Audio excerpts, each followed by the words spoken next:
இது மட்டுமல்ல, ஸோ நாம் இன்னைக்கு வாழும் காலகட்டத்தில் இந்து, முஸ்லீம், கிறிஸ்டியன் இப்படி வெவ்வேறு கல்ச்சரை ஃபாலோ பண்ணின்னு வெவ்வேறு மதத்தையும் ஃபாலோ பண்ணிட்டு இருக்கிறோம். ஆனால் அந்தி கிறிஸ்துவின் காலகட்டத்தில் நாம் எப்படியெல்லாம் வர்ஷிப் பண்ணுறோமோ நம்மளோட எல்லா ஆலயங்கள் அழிக்கப்படும், வசனம் டிலீட் பண்ணப்படும், வசனத்துக்கு பஞ்சம் உண்டாகும். இப்போவே அனுகிரகத்தின் காலம், இப்போவே ரட்சணையின் நாள்.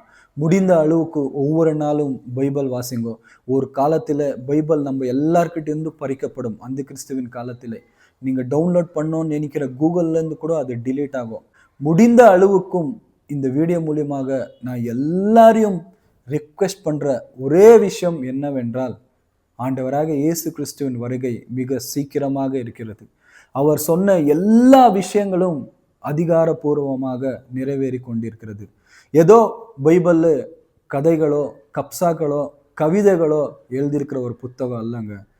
நடந்ததையும் அதிகாரபூர்வமாக காமிச்சிட்ட, நடக்க போறதையும் கண்கள் முன்பாக காமிக்கிற ஜீவ புத்தகம். அந்த பைபிளை ஒருபோதும் நெக்லெக்ட் பண்ணாதீங்க. இது மூலியமாக நான் கேட்டுக்கொள்கின்ற ஒரே விஷயம் என்னவென்றால், ஆண்டவராக இயேசு கிறிஸ்துவே மெய்யான தேவன். அவரோட வருகை அதி சீக்கிரமாக இருப்பதனால நம்ம எல்லாரையும் ஆயத்தப்படுவோம், பிறர்களையும் ஆயத்தப்படுத்துவோம்.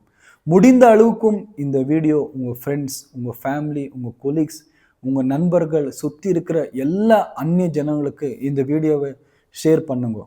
ஷேர் பண்ணி ஆண்டவராக இயேசு கிறிஸ்துவே மெய்யான தேவன் என்று அறிவித்து நம்ம எல்லாரும் ஆயத்தப்பட்டு பரலோக ராஜ்யத்தை சுதந்திரிப்போம்.